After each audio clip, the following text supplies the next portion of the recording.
କଞ୍ଚା ଛତୁର ବେସର ପାଇଁ କ'ଣ ଆବଶ୍ୟକ ମୁଁ ଆପଣମାନଙ୍କୁ ଦେଖେଇବି। ଆସନ୍ତୁ ଦେଖିବା କଞ୍ଚା ଛତୁ ତରକାରୀ।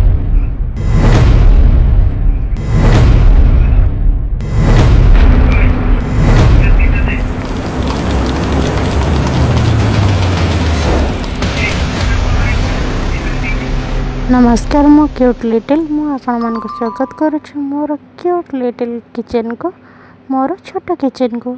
कंचा छतुरे तरकारी बनैबा बा कंचा छतुर बेसर केमिति भाबरे बनिया जाए मु आज आपण मानको देखैबी। सांग माने कंचा छतुरे तो प्राय माने तरकारी केही बनांतिनी, समस्त छतु को फर्स्ट भाजी सारंती तापर छतुरे तरकारी बनांती।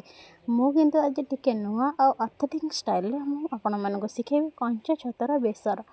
आपण माने केबे करिसंती तो तेबे कमेंट रे मते जणाइबे कंचा छतुर बेसर केमिति। कंचा छतु को भलो भाबरे परिष्कार भाबरे 2 रु 3 थर धोई सेतरे हळदी पानी रे धोई ताको मु भलो भाबरे रख देछि, काहेकि ना छतुटा पाळ गदारे फुटी थाए। काहेकि ना जो कुटा गदारे फुटी थाए ताको भलो भाबरे आमे न धोइले सेथिरे प्रायतः असण जीवजंतु चली थांती। तो मु ताको भलो भाबरे हळदी पानी रे भलो से धोई के नै जाइछि। आसंतु देखिबा छतु तरकारी मु केमिति बनाउछि। आ छतु तरकारी पे कोनोसी प्रकार इंग्रेडिएंट्स दरकार मु आपण मानको बतै दोछि। मु प्रथम नै जाइछि छतु 1 केजी रो, अल्प सुखा लंका, सोरिष, 2 रु 3 टी पियाज, 2 रु 3 टी टमाटो, 1 आंबुल और अल्प किछि सोरिष मसला बाटी नैछि। सेथिरे किछि कंचा आलू को भी काटी नैछि, ता संगरे अल्प किछि पानी। वर्तमान मु कड़ाई बसै नैछि इंडक्शन रे, तातिबा पई छाडी देछि। देखंतु कड़ाईटी हमर भलो भाबरे ताति सारलाणी। सेथिरे अल्प किछि तेल नैछि, अल्प किछि तेल देई छाडी देथिले। वर्तमान तेल ताति सारलाणी। 2टी सुखिला लंका खंड करी पकै नैछि, सेथिरे अल्प किछि सोरिष फुटैबा पई छाडी देछि। तो देखंतु सोरिष को मु भलो भाबरे भाजी सारलाणी। एथिरे किछि पियाज थरा देई नबा। सब पियाज को मु देई नैछि। पियाज टिके लाइट आ ब्राउन कलर हला पर्यंत आमे छाडी नबा। पियाज टे वर्तमान मोर लाइट आ ब्राउन कलर होई सारिछि। सेथिरे कटा रहैथवा आलू को आमे देई नबा। आलू को 2 रु 3 मिनिट भलो भाबरे भाजी नेबा।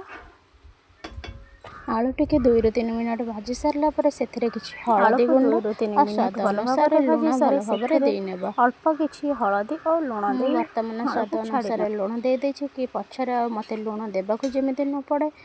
वर्तमान अल्प समय पे भाजी नैछि आलू को। देखंतु आलूटी भलो भाबरे भाजी हो सारलाणी। सेथिरे बटा जायथिबा मसला को देई नेबा।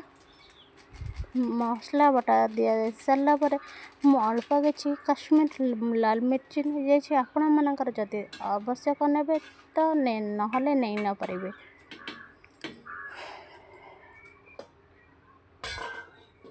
एथरे मसला को दे मु वर्तमान किछि समय पे घोड़ै छाडी दउछि।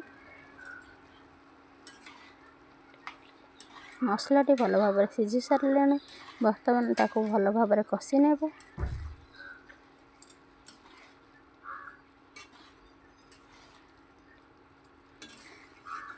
देखंतु मो भलो भाबरे कसी नैछि मसला को आलू सहित।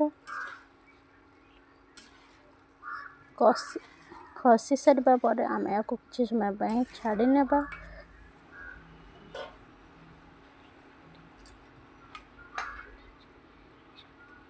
देखंतु भलो भाबरे आलूटी हमर होई सारलाणी बा मसला भी फुटी सारलाणी। वर्तमान आमे सेथिरे नै नेबा छतु।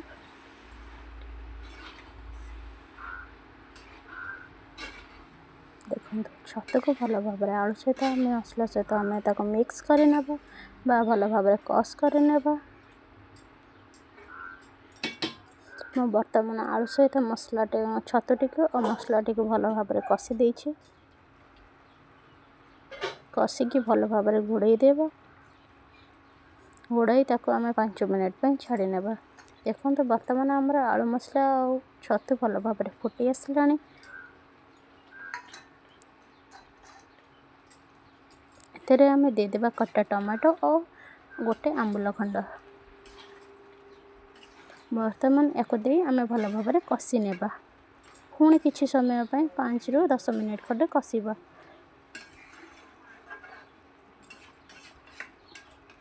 କାହିଁକିନା ଆମେ ଛତୁଟିକୁ ଯେତେ କଷିବ ତା'ର ସେତେ ଭଲ ଟେଷ୍ଟ ବାହାରିବ। କାହିଁକିନା ଆମେ ଛତୁଟିକୁ ଏଠି ଭାଜୁନେ, କଞ୍ଚା ଛତୁକୁ ଆମେ କଷିକି ତରକାରୀ କରୁଛେ। ତ ତେଣୁକରି ଆମେ କଷିବା ଭଲ ଭାବରେ। ବର୍ତ୍ତମାନ ଘୋଡ଼େଇ ନେବ। ଦେଖନ୍ତୁ ଭଲ ଭାବରେ ଫୁଟି ସାରିଲାଣି ମୋର ଛତୁଟି। ମୁଁ ବର୍ତ୍ତମାନ ଏଥିରେ କିଛି ଅଳ୍ପ ପାଣି ଦେଇଦେବି। ଆଉ ଅଳ୍ପ ସମୟ ପାଇଁ କଷି ନେଉଛି, ତାପରେ ପାଣି ନେବି।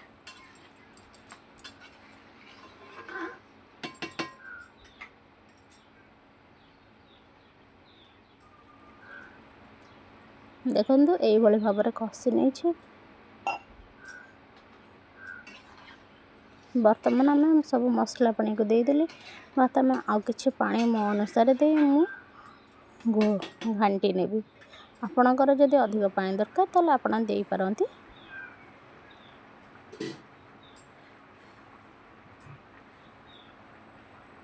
ବର୍ତ୍ତମାନ ମୁଁ ଏଠି ଘୋଡ଼େଇ ନେଉଛି। ବର୍ତ୍ତମାନ ଦେଖିବା ତରକାରୀଟିକୁ ରେଡ଼୍ରେ ଫୁଟି ଆସୁଛି, ଆପଣମାନେ ତ ଦେଖିପାରୁଥିବେ। ତ ତରକାରୀ ଭଲ ଭାବରେ ଫୁଟି ସାରିଲାଣି। ବର୍ତ୍ତମାନ ତରକାରୀକୁ ଘାଣ୍ଟି ଘୁଣ୍ଟା ଦେବା। ଭଲ ଭାବରେ ଘାଣ୍ଟି ଘୁଣ୍ଟା କରି ମିଶାଇ ନେବା। ଆଳୁକୁ ଛତୁ ସହିତ ମିଶାଇ ନେବା।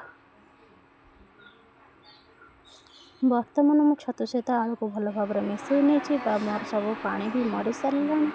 ଦେଖନ୍ତୁ ଛତୁ ଅଧିକ ପାଣି ହେଲେ ଭଲ ଲାଗିବନି, ଯାହାକି ଟିକେ ଶୁଖିଲା ଶୁଖିଲା ଟାଇପ୍ର ରହିବା ଦରକାର। ବର୍ତ୍ତମାନ ତରକାରୀଟି ମୋର ହୋଇସାରିଛି। ବର୍ତ୍ତମାନ ମୁଁ ସର୍ଭ କରିଦେଉଛି, ଆପଣମାନେ ଦେଖନ୍ତୁ।